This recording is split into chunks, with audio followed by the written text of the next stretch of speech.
Hello everyone. मैं हिमानी उपाध्याय। स्वागत है आप सभी का इस शोध श्रृंखला में। पिछले शोध श्रृंखला में हम लोगों ने बात शुरू की थी पैरामीट्रिक इन्फ्रेंशियल स्टैटिस्टिक्स, प्राचलिक अनुमानिक सांख्यिकी की बात कर रहे थे। उसके अंतर्गत हम लोगों ने बात की थी हाइपोथेसिस टेस्टिंग क्या होती है, कैसे करते हैं, लेवल ऑफ सिग्निफिकेंस क्या होता है, उसकी बात की थी। आज हम लोग बात करेंगे type 1 and type 2 error in testing hypothesis. परिकल्पना के सत्यापन में होने वाली टाइप 1 और टाइप 2 एरर क्या होती हैं, कैसे होती हैं, क्यों होती है, कौन सी एरर ज्यादा हाई रिस्क पे हो सकती है और किसको हमको अवॉइड करना चाहिए, इसके बारे में आज हम लोग चर्चा करेंगे।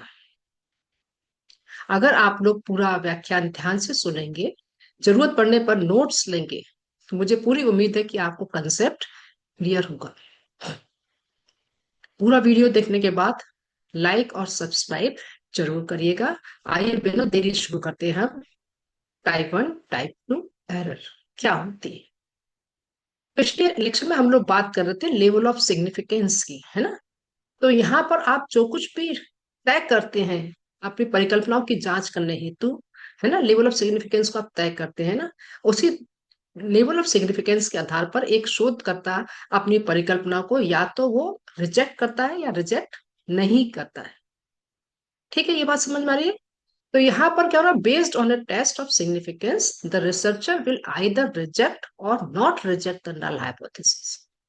अब ये जो चीज है वो किस चीज पर डिपेंड करती है, प्रोबेबल एक्सप्लेनेशन। एक संभावित स्पष्टीकरण होता है परिणाम का जो हम पहले से तय करते हैं। ठीक है, तो यहाँ पर ये शब्द आप लोग देख रहे हैं ध्यान से कि probable explanation for result, that means यहाँ पर आपकी जो परिणाम है उन परिणामों का हम संभावित एक स्पष्टीकरण दे रहे हैं। इसका मतलब क्या हुआ, जो शोध करता है ना, उसको यहाँ पर आप बोल सकते हैं कि वो जो शोध करता है, जो भी वो निर्णय लेगा, ठीक है ना, वो निर्णय किस पे आधारित होगा कि जो उसके समूह है, उन समूह के जो मध्यमान है, उन मध्यमानों के बीच में जो अंतर है वो कितना है।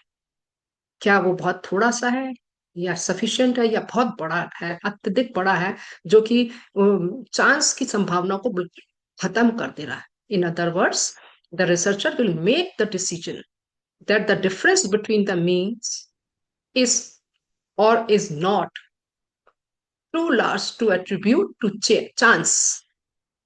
Researcher is dealing with probability.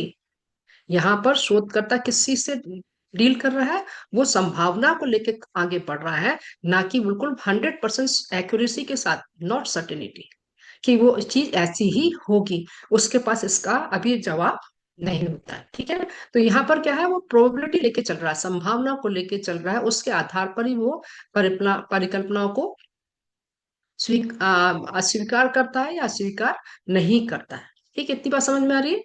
तो इसका अर्थ क्या हुआ कि जो शोध करता है never knows for sure whether he और शी इज करेक्ट। उसको नहीं पता होता है कि उसके जो परिणाम आ रहे आएंगे वो सही होंगे या गलत होंगे, सही या गलत। ठीक है ना। अब यहाँ पर देखिए 100% एक्यूरेसी से अपन नहीं कह सकते, जब तक कि आप उसी एक ही शोध के ऊपर बहुत सारे रिसर्चेज ना हो और रिजल्ट लगभग सभी के एक से आए, है ना, तभी बात अपन कंफर्म कर सकते हैं। देर आर, आप जो भी हाइपोथेसिस को जब सत्यापन की बात आती है, टेस्टिंग की बात करते हैं, तो उसकी कोई जो संभावनाएं होती है उत्तर आने की, तो वो कितनी होती है, there are 4 possibilities that occurs when testing null hypothesis. किसी भी शून्य का परिकल्पना का परीक्षण करते समय 4 संभावित संभावनाएं होती है। ठीक है, तो ये 4 संभावित संभावनाएं क्या होती है, इनको हम समझने की पहले कोशिश करेंगे। ठीक है, हाँ, पहले जो स्थिति होती है, वो जो शून्य परिकल्पना थी, आप क्या है, वास्तव में क्या है, वो सही है। शून्य परिकल्पना आप लोग को मालूम है, there is no significant difference, कोई भी सार्थक अंतर नहीं होता है। ये क्या है, एक शून्य परिकल्पना है। तो इसका मतलब क्या हुआ, जो समूह है, ए समूह बी समूह, दोनों कैसे हैं, उनमें कोई भी डिफरेंस नहीं है, दोनों लगभग बराबर है, एक जैसे हैं। अब ऐसी स्थिति में जो रिसर्चर क्या निर्णय लेता है, and researcher concludes that is true, वहां पर उसने क्या कहा कि हाँ ये बात सही है, उसने इस चीज को स्वीकार किया। तो अब यहाँ पर उसका जो निर्णय है वो क्या कहलाया, जो उसका कंक्लूजन है, जो उसने कंक्लूड किया वो क्या है, बिल्कुल सही है, करेक्ट। ठीक है। तो यहाँ पर क्या हो गया कि रिसर्चर ने क्या किया, हाइपोथेसिस बिल्कुल सही थी, शून्य परिकल्पना, उसने निर्णय भी लिया कि ये बात सही है, देयर नो सिग्निफिकेंट डिफरेंस, तो उसने कहा यस, यहाँ पे कोई सिग्निफिकेंट डिफरेंस नहीं है, तो दैट मीन्स यहाँ पर क्या हुआ, हाइपोथेसिस इज नॉट रिजेक्टेड। ठीक है। दूसरी स्थिति संभावना होती है जब शून्य परिकल्पना, जो नल हाइपोथेसिस है, इज फॉल्स।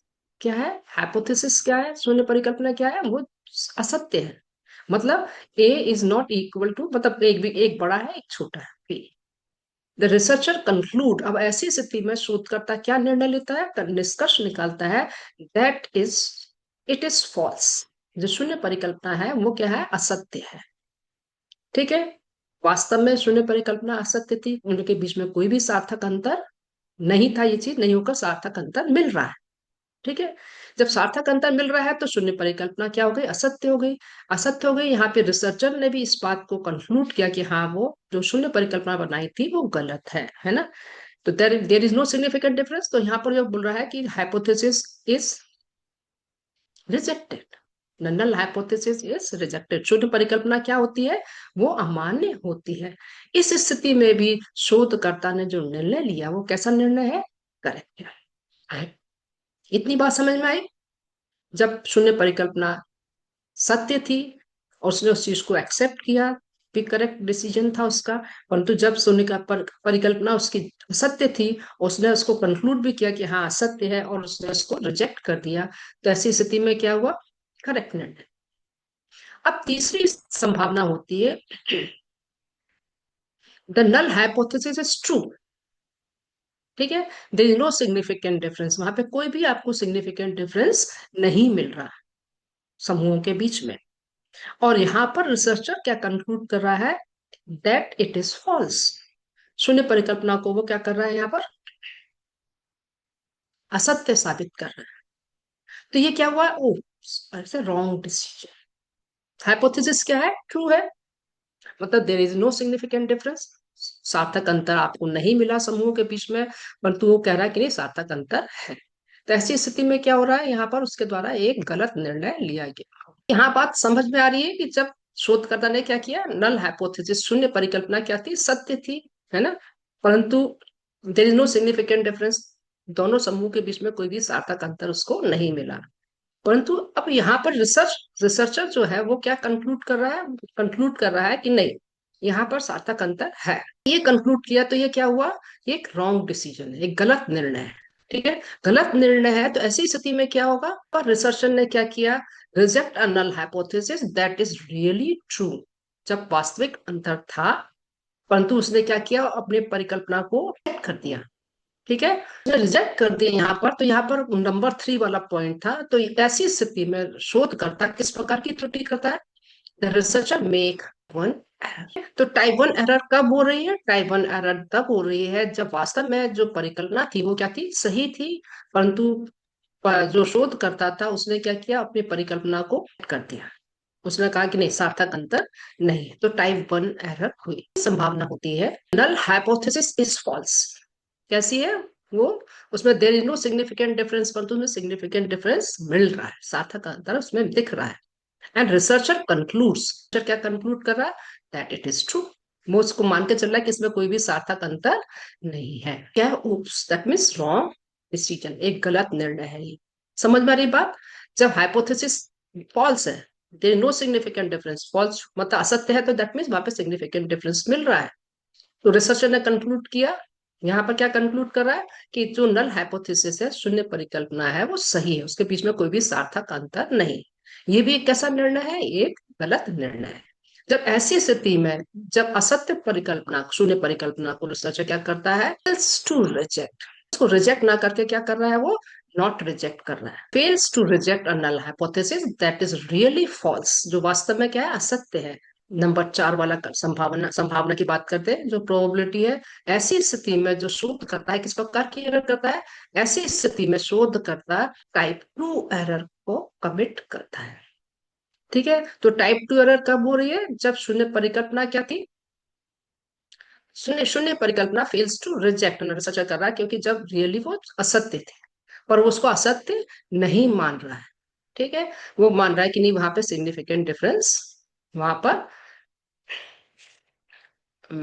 है। ठीक है ना, उसको रिजेक्ट नहीं कर रहा है, परंतु उसको क्या कर रहा है, null hypothesis that is really false, उसमें सार्थक अंतर पाया जा रहा है, परंतु उसको उसने क्या किया, उसको अस्वीकार नहीं कर रहा है। तो ऐसी स्थिति में टाइप टू एरर होती है। ठीक है, ये बात स्पष्ट हुई आपको? चलिए, अब इसी चीज को हम लोग कोशिश करते हैं, इसको एक डायग्राम के थ्रू समझने की कोशिश करते हैं, चारों संभावनाओं को एक बार। क्योंकि जो फोर पॉसिबल आउटकम्स हैं, ठीक है, the four possible outcome of decision making concerning rejection of null hypothesis. परिकल्पना परीक्षण में शून्य परिकल्पना के बारे में निर्णय लेते हैं, तो वास्तव में स्थिति और हमारे निर्णय के आधार पर चार संभावित परिणाम होते हैं। ठीक है, चार संभावित परिणाम क्या होते हैं, इसको इस डायग्राम से आप ज्यादा अच्छे से और समझ सकते हैं। सत्य है, बता हाइपोथेसिस, शून्य परिकल्पना नल हाइपोथेसिस इज ट्रू। दूसरी स्थिति क्या हो गई, नल हाइपोथेसिस इज फॉल्स, है ना, जब शून्य परिकल्पना क्या है, असत्य है। दो स्थितियां हैं, आप अपने बाईं ओर देखिए, लेफ्ट साइड पे, यहाँ पर जो रिसर्चर है वो कंक्लूजन ड्रॉ कर रहा है फ्रॉम ऑब्जर्व डेटा। उसने जो कुछ भी रिजल्ट निकाले हैं, अपने जो डेटा कलेक्शन किया, कैलकुलेशन किया, उस कैलकुलेशन के आधार पे जो वो निर्णय ले रहा है, कंक्लूजन ड्रॉ कर रहा है। तो दो हो सकते हैं, रिजेक्ट नल हाइपोथेसिस, जो शून्य परिकल्पना उसको क्या कर दे, वो अस्वीकार कर दे।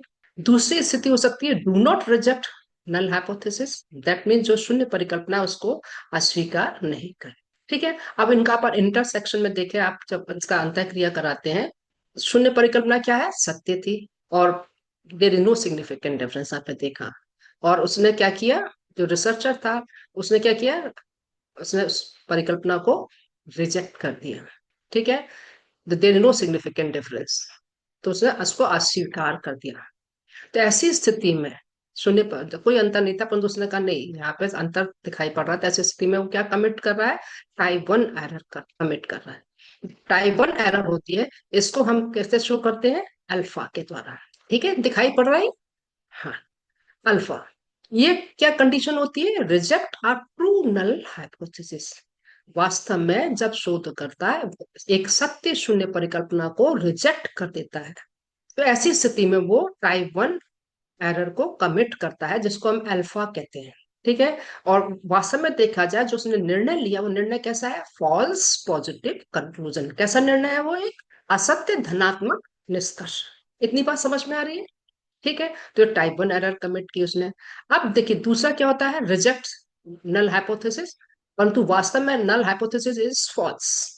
ठीक है, जब जो शून्य परिकल्पना है वो भी असत्य है, और उसने वहां पे उसको अस्वीकार किया, तो ये कैसा निर्णय है, एक ये करेक्ट निर्णय है, करेक्ट कंक्लूजन। ठीक, ये बात समझ में आई इतनी? अब देखिए यहाँ पर जो तीसरी स्थिति होती है, do not reject null hypothesis. पहला यहाँ पर अपने रियलिटी देखी थी, नल हाइपोथेसिस इज ट्रू, और उसने क्या किया, do not reject null hypothesis. परिकल्पना सत्य थी, उसने वास्तव में शोधकर्ता ने अपनी परिकल्पना को क्या किया, उसको रिजेक्ट नहीं किया। तो ऐसी स्थिति में भी क्या हुआ, उसने उस चीज को माना कि सार्थक अंतर नहीं है, हाँ सार्थक अंतर वास्तव में नहीं है। तो ये कैसा निर्णय है, ये करेक्ट कंक्लूजन है, सही निर्णय है। परंतु जब परिकल्पना शून्य परिकल्पना क्या है, असत्य है, नल हाइपोथेसिस फॉल्स, परंतु जो रिसर्चर है क्या कर रहा है, do not reject null hypothesis. ठीक है ना, जब परिकल्पना असत्य है और ऐसी स्थिति में जो शोध करता है उसको अस्वीकार नहीं कर रहा है, तो वहां पे क्या होगा, टाइप टू एरर वो कमिट कर रहा है। ठीक है, टाइप टू एरर को हम यहाँ पे शो करते हैं बीटा, ये बीटा का सिंबल बना हुआ है। Do not reject a false null hypothesis, एक असत्य शून्य परिकल्पना को वो अस्वीकार नहीं कर रहा। ठीक है, तो यहां पर जो उसका निर्णय होता है वो क्या कहलाता है, फॉल्स नेगेटिव कंक्लूजन कहलाता है। ठीक है, इतनी बात समझ में आ रही है? ये कैसा है, असत्य नकारात्मक निर्णय वो लेता है। तो ये चार संभावित ऑप्शन जो है मैंने बताया, संभावित उत्तर हो सकते हैं एक किसी भी परिकल्प शून्य परिकल्पना के सत्यापन में।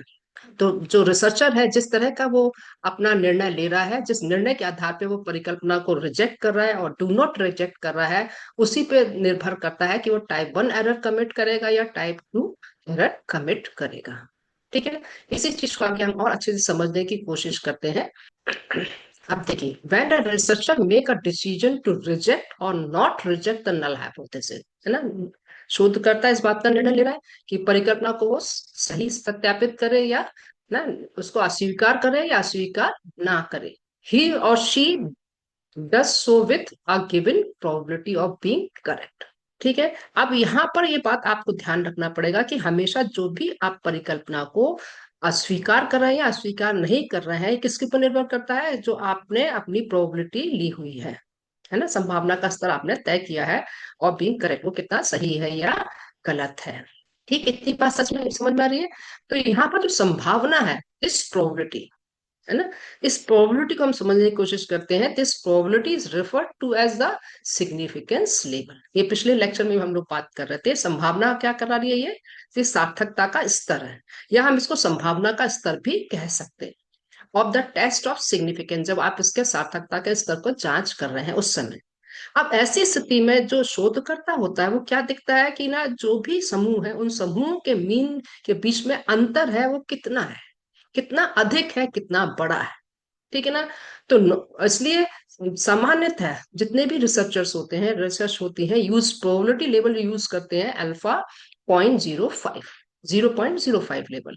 समटाइम्स हमको लगता है कि हम एक्सपेरिमेंटल रिसर्च कर रहे हैं, प्रयोगात्मक शोध कर रहे हैं, तो हम उसको और कम करके लेवल क्या लेते हैं, 0.01 लेवल, है ना।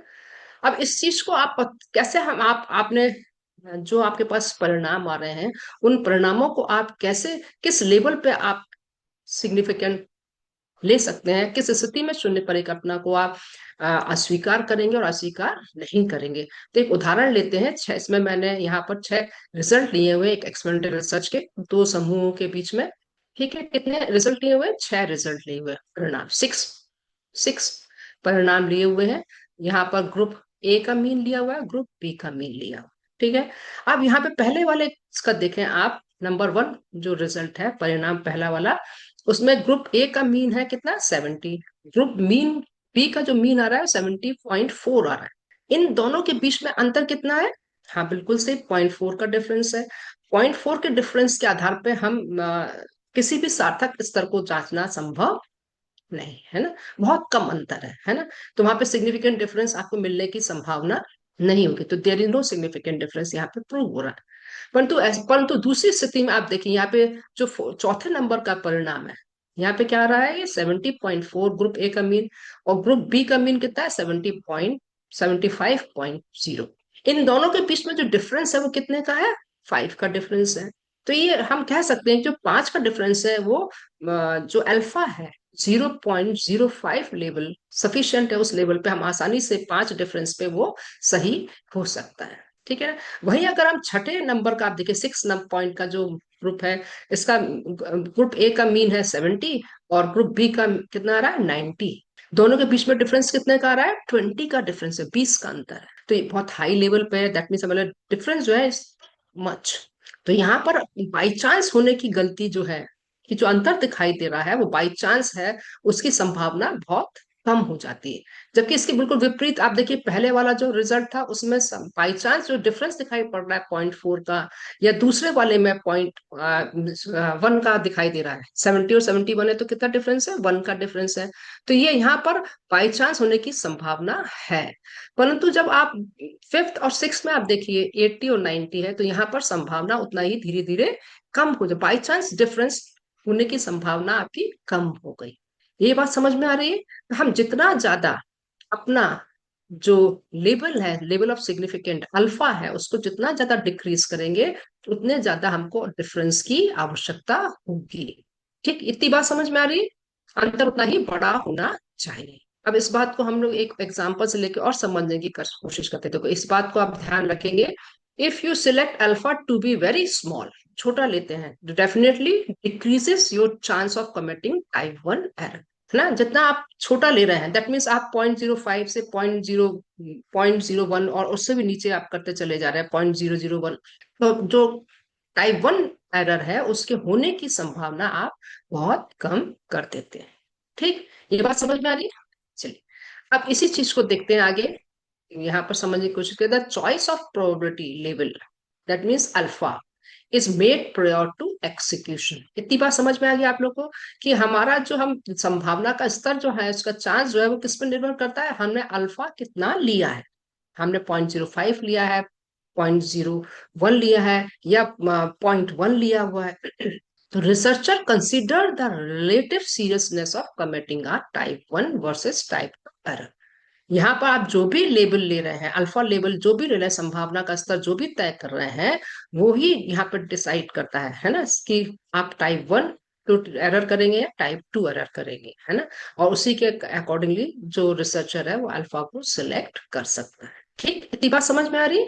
इस एग्जाम्पल के थ्रू आप इस चीज को और समझने की कोशिश करते हैं। मान लीजिए आप एक टीचर है, ठीक है, आप काफी सीनियर टीचर हैं, आपके पास रिसर्च एक्सपीरियंस भी है। ठीक, आपके पास एक दिन आपके स्कूल के प्रिंसिपल आते हैं, ठीक है, और प्रिंसिपल आपसे कहते हैं कि मैं ये फलाना फलाना एक लर्निंग प्रोग्राम है, उस लर्निंग प्रोग्राम का मैं इफेक्ट देखना चाहता हूँ, जो स्टूडेंट्स हैं उनकी लर्निंग के ऊपर, उनके कंसेप्ट के डेवलपमेंट के ऊपर क्या इफेक्ट पड़ रहा है। परंतु ये भी ध्यान रखना, उसको हिदायत भी दे रहा है, क्या हिदायत दे रहा है, कि ये जो प्रोग्राम है, ये प्रोग्राम बहुत ही एक्सपेंसिव है। एक्सपेंसेस होने के साथ साथ क्या है, it need a lot of in service training program. ठीक है ना। तो प्रिंसिपल ने क्या बोला, program is expensive and requires in service training. ठीक है, तो यहाँ पर प्रिंसिपल ने इस चीज की हिदायत दी टीचर को। उसने ये भी साथ में बोला कि मैं ये नहीं चाहता कि बेकार में ही स्कूल के बहुत ज्यादा पैसे खर्च हो, टाइम बहुत ज्यादा खर्च हो, है ना, इस बात का तुमको ध्यान रखना है। ठीक, समझ में आ गई बात? अब देखिए यहाँ पे टीचर जो है, उसको उस प्रोग्राम की जांच करने के लिए क्या करना पड़ेगा, उसको उसके लिए उसको पायलट स्टडी करनी पड़ेगी। ठीक है, और फिर उसको अलग अलग ग्रुप्स के ऊपर उसको अप्लाई करके उसको उसका इफेक्ट दिखना पड़ेगा। परंतु साथ ही साथ अगर अपन सांख्यिकी की बात करते हैं, तो शोधकर्ता क्या करेगा, चेंज अल्फा लेवल, जो अल्फा लेवल है उसको वो चेंज कर देता है अगर, है ना। अगर अल्फा लेवल उसने कम किया या ज्यादा किया, तो ये बात दिमाग में रखिए आप, जो अल्फा लेवल है direct affect both type of error, type 1 type 2 error, दोनों को प्रभावित करता है अल्फा लेवल। आप उसको चेंज करेंगे तो जिस प्रकार से आप चेंज करेंगे उसी प्रकार से आपकी त्रुटि होने की संभावना बढ़ जाती है। ठीक है, आप देखिए, जैसे पहला अपन यहाँ देखते हैं कि उसने क्या किया, टाइप 1 एरर, है ना, टाइप 1 एरर कमिट कर रहा है। दैट मीन्स क्या, what means, mistake of making high expensive, जो वो प्रोग्राम है उसको खरीद, इसके जो खरीदने के चांसेस है वो बढ़ जा रहे हैं, पॉसिबिलिटी क्या हो रही है उसकी, हाई हो रही है। अगर वो टाइप 1 एरर कमिट कर रहा है, उसने अल्फा लेवल को क्या किया, कम किया, because researcher requires difference between means is high. ठीक है, अब यहाँ पर उसने क्या किया, level of alpha decreases too much, उसने क्या किया, मान लीजिए यदि वो जो अल्फा लेवल है उसको उसने बहुत कम कर दिया, 0.05 से लेके उसने उसको कम कर दिया 0.01, और भी कम कर दिया उसे 0.001, है ना। तो आप यहाँ पे देखिए टाइप 1 पे और टाइप 2 पे क्या प्रभाव पड़ेगा। तो पहला हम देखते हैं इफेक्ट ऑन टाइप 1 एरर। तो यहाँ पर टाइप 1 एरर जो है वो डिक्रीज हो गई, टाइप 1 होने की संभावना क्या हो गई, कम हो गई, है ना। Risk of purchasing expensive learning program is low. And effect on type 2 error, अगर अपन देखें इफ टाइप 2 एरर पे क्या इफेक्ट होगा, increases, rejection of a good learning program is high, जो एक अच्छा लर्निंग प्रोग्राम है उसके चूज ना, सिलेक्ट ना किए जाने की संभावना बढ़ जाती है। ठीक है, परंतु यदि इसके बिल्कुल विपरीत, if alpha level is too much, जो level alpha increases too much, है ना, यहाँ पर उसने क्या किया, अल्फा लेवल को बढ़ा दिया, अल्फा लेवल 0.01 से लेके क्या किया उसने, 0.05 ले लिया, और 0.1 ले लिया, अल्फा लेवल को क्या कर दिया उसने, बढ़ा दिया। तो टाइप 1 एरर पे क्या इफेक्ट होगा, इट इंक्रीजेस, टाइप 1 त्रुटि क्या है, वो बढ़ जाएगी। Risk of purchasing useless expensive learning program is high, मान लीजिए कि जो लर्निंग प्रोग्राम है वो ज्यादा यूजफुल नहीं है, पर उसको खरीदने की संभावना बढ़ जाएगी, खर्चा बढ़ने की संभावना बढ़ जाएगी। इफेक्ट ऑन टाइप 2 एरर देखें, इट डिक्रीज, टाइप 2 एरर है वो, उसका जो इफेक्ट है वो कम हो जाएगा। If learning program is really good, then chances of selection is increase. तो ऐसी स्थिति में क्या हो रहा है, जो हम ये मान के चलते हैं कि हो सकता है कि इस बार रिसर्च की, एक व्यक्ति ने, एक रिसर्चर ने, उसका इफेक्ट उसको अच्छा नहीं मिला, दूसरे लोग करते थे, हो सकता है अच्छा मिले। तो दैट मीन्स जो प्रोग्राम है उसके अगर थोड़ा बहुत भी चांसेस है अच्छे होने के, तो वो उसका क्या हुआ, बच्चों को यूज करने के लिए मिलने वाली संभावनाएं बढ़ गई। ठीक है, एक अच्छे प्रोग्राम के इस्तेमाल होने की संभावना बढ़ जाएगी। ये टाइप टू एरर। ठीक है, तो ऐसी स्थिति में आप समझ रहे हैं type one type two error. तो जितना ज्यादा आप उसको बहुत हाई लेवल पर देखेंगे, है ना, उसको लो करते जाएंगे अल्फा लेवल को, तो उतना ही रिस्क बढ़ जाएगा टाइप वन एरर का। परंतु जैसे ही आप अल्फा लेवल को इंक्रीज करेंगे, तो वहां पर आपके टाइप वन एरर की रिस्क कम हो जाती है। ठीक है, इफेक्ट और टाइप वन इंक्रीज हो जाता है, परचेसिंग की संभावना बढ़ गई, और टाइप टू आपका क्या हो जाता है, ऑटोमेटिकली डिक्रीज हो जाता है। अब यहाँ पर एक बात समझ में आ रही है बहुत अच्छे से, टाइप वन और टाइप टू एरर में जो रिलेशन है बिल्कुल सी सॉ जैसा है ना, एक ऊपर जाएगा तो दूसरा नीचे जाएगा। तो टाइप वन एरर को आप जीरो करते हैं, टाइप टू एरर इंक्रीज हो जाता है। जब टाइप टू एरर को आप डिक्रीज करते हैं, then type type one error को आप डिक्रीज करते हैं, सॉरी, टाइप टू एरर को आप अगर आप डिक्रीज कर रहे हैं, तो ऐसी स्थिति में क्या होगा, आपका टाइप वन एरर वो इंक्रीज हो जाएगा। तो एक बढ़ रहा है तो दूसरा कम हो रहा है, फिर दूसरा बढ़ रहा है तो दूसरा, तो सी सॉ इफेक्ट देखने को मिलता है। तो this is a type one type two error. मैं सोचती हूँ, मुझे पूरी उम्मीद है कि आपको ये बात अच्छे से समझ में आ गई होगी। अगर कोई भी कंसेप्ट समझ में नहीं आ रहा है, तो आप मुझसे कमेंट बॉक्स में लिख के इसको डिस्कस कर सकते हैं। नेक्स्ट लेक्चर में हम लोग कोशिश करेंगे tail and one tail test की बात करने की कोशिश करेंगे। Thank you.